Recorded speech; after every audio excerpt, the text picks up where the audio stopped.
Hello famille, j'espère que vous allez bien chez moi. Tout va merveilleusement bien. Aujourd'hui, nous allons aborder un thème, un sujet très alléchant, franchement, qui pourrait peut-être vous faire voir les choses autrement. Voilà. Nous avons un passage dans un livre saint qui nous dit bénissez ceux qui vous maudissent. Ça, normalement, pour des humains terre à terre, c'est vraiment pas faisable. Pourquoi? Parce que on a tendance à faire du bien à ceux qui nous font du bien. On sourit à ceux qui nous sourient. En fait, comment je vais dire, c'est la réciprocité. Ce que tu me fais, je te fais. Voilà, tu me fais du mal, mais je casse ton cou. Tu me mailles sur le terre, mais moi, je te brise le pied. Ça, c'est la règle de ce monde-là, en griffe. Mais lorsque ça part dans ce sens-là, où on nous demande d'aller au-delà du mal qu'on nous fait, là, ça demande maintenant d'avoir une certaine forme de spiritualité et d'être vraiment connecté au divin. Voilà. Mais je me dis que toute sagesse vient vraiment de cette spiritualité-là parce que pourquoi est-ce qu'on demande de faire du bien à ceux qui nous font du mal? Voilà, je vais déjà m'inspirer euh, de ce même livre-là. Voilà, pour ceux qui sont chrétiens, ils sauront de quoi je parle. On va prendre l'histoire de Joseph. Comment comprendre qu'une personne à qui on a fait autant de mal, qui retrouve ses frères une dizaine, peut-être voire une vingtaine d'années plus tard, et leur dit merci. Merci parce que le bien que vous m'avez fait, bah, Dieu l'a transformé. Le mal, du moins, ce que vous m'avez fait, Dieu l'a transformé en bien. Ça, c'est le résumé de tout ce que je vais énumérer ici. Vous savez, comment je vais dire, il va arriver un moment dans votre vie. Il faudrait comprendre que ce qui se présente comme mal vient dans un cadre bien précis. Souvent, c'est de pouvoir vous aider, vous faire du bien. Mais pendant que vous êtes en train de patauger dans la situation difficile, vous ne voyez pas ces choses dans cette direction-là. Supposons ceux qui ont été humiliés, rejetés, abandonnés. Moi, je me dis, il arrivera un moment où on doit dédommager les ex. Mais les ex ne sont pas forcément des personnes péjoratives qui nous ont fait du bien. Souvent, peut-être nos attitudes, nos manières de traiter les autres les ont amenés à s'éloigner de nous. Donc, on va prendre un peu comme ces personnes-là qui ont été peut-être abandonnées dans une relation.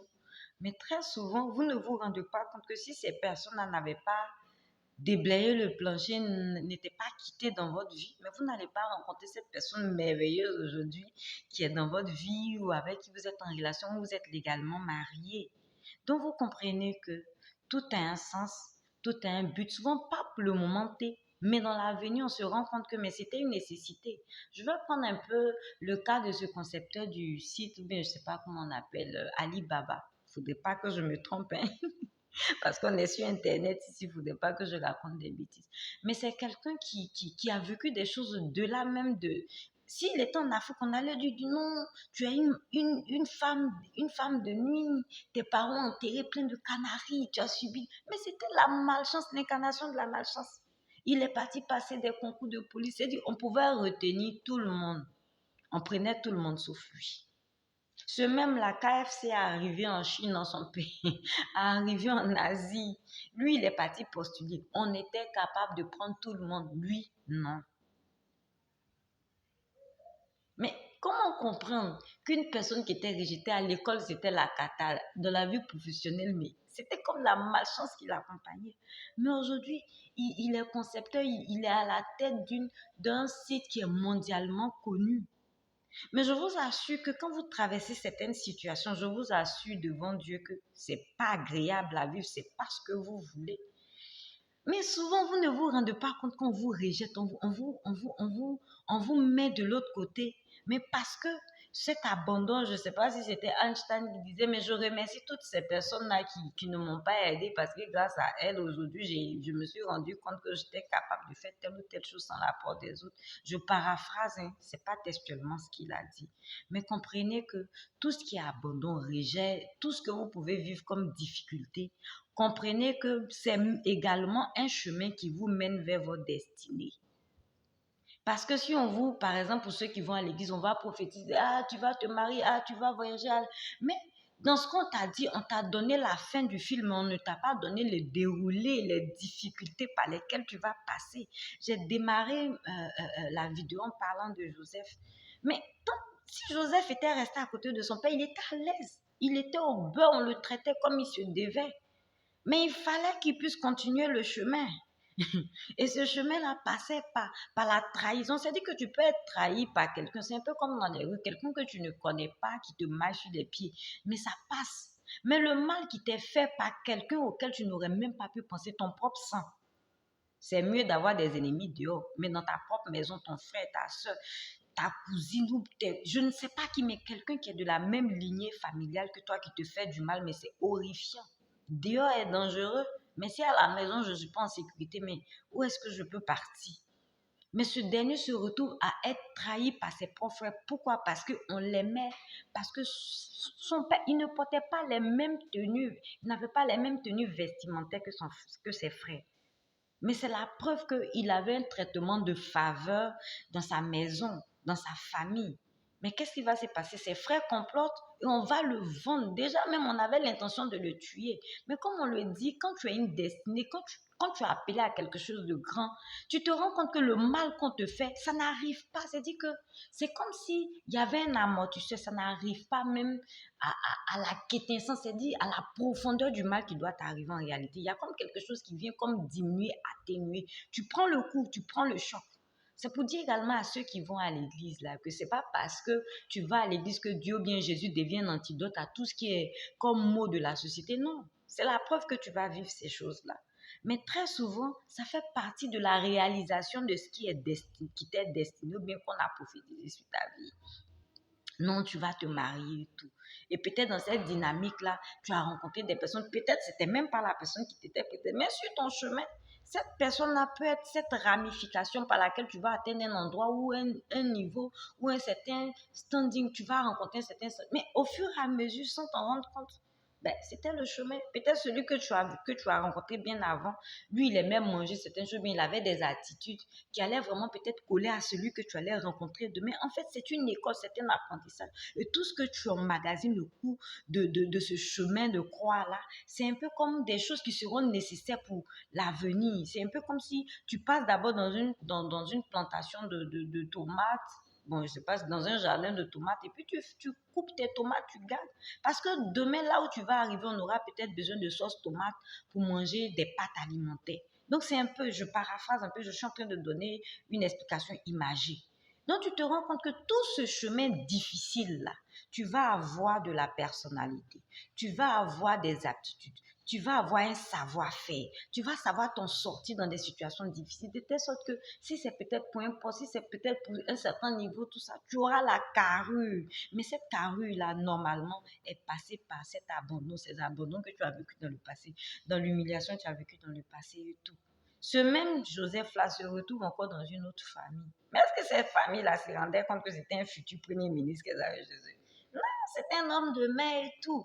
Il a été on a menti sauvage. Vous savez, il y a des personnes qui gardent des valeurs, il y a des personnes qui sont irréprochables. C'est vrai que ce sont des êtres humains, mais côté moralité, ces personnes sont irréprochables.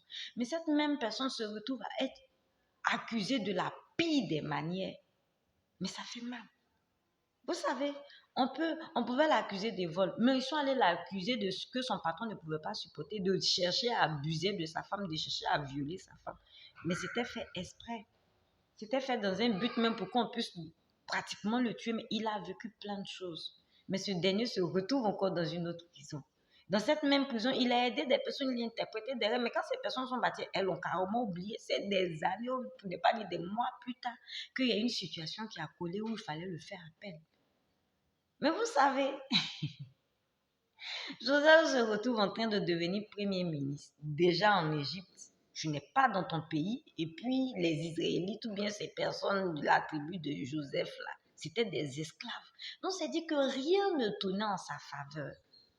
Et on dit, bénissez ceux qui vous maudissent. Je veux dire, bénissez ceux qui vous ont donné les mains. Bénissez ceux qui vous ont chassé. Bénissez ceux qui ont craché sur vous. Bénissez ceux qui ne vous ont pas aidé pendant que vous en avez le plus besoin. Mais le fait d'avoir été coincé, cet instinct de survie là, Normalement, ça faisait partie du jeu, ça faisait partie, comment je vais dire, ça faisait partie du game. Et ça faisait partie également du chemin qui vous menait vers votre bénédiction. Je vais terminer par ce gars-là, par cet homme-là qui un jour on avait dit qu'un jour il allait voyager, il allait partir en Europe et tout. Dès qu'on a fini de lui dire ça quelques temps après, comprenez que lorsqu'on vous annonce une prophétie, sachez que dans les secondes ou bien dans les temps qui vont suivre, c'est le contraire qui va commencer à arriver, souvent pire. Vous allez ne même plus avoir l'esprit là-dessus. Quelques temps plus tard, ce gars-là qui on a dit tu allais partir en Europe, tu allais voyager et tout, il se retrouve accusé, il se retrouve à être accusé injustement et bonne arrivée à la MACA, c'est-à-dire à la prison civile. Mais ça a été douloureux, c'était quelqu'un qui était amer et tout. Vous savez, quand tu n'as rien fait et puis on t'accuse, il n'y a pas quelque chose qui fait encore plus mal que ça. Et finalement, il a commencé à rentrer en, comment je vais dire, il a rencontré un groupe de prière et tout, parce que souvent dans les prisons, il y a quand même ces associations-là qui viennent pour aider, pour prier avec les gens et tout. Et c'est comme ça, ce dernier-là s'est investi, il a commencé à avoir un poste de responsabilité. Et puis, on lui a demandé pardon. Pardonne à ceux qui ont menti sur toi. C'était difficile, ce dernier à accepter. Et ils ont commencé à avoir des fonds, puisque c'était des ONG venant de l'international, une ONG internationale. On leur a demandé de faire des projets. Et comme ça, lui, il avait décidé de faire l'élevage de porc. Et comme ça, avec cet élevage et tout, on lui a dit, bon, puisque tu es le plus motivé, on te donne vraiment le cachet et tout. Tu dois aller faire une formation supplémentaire en Europe.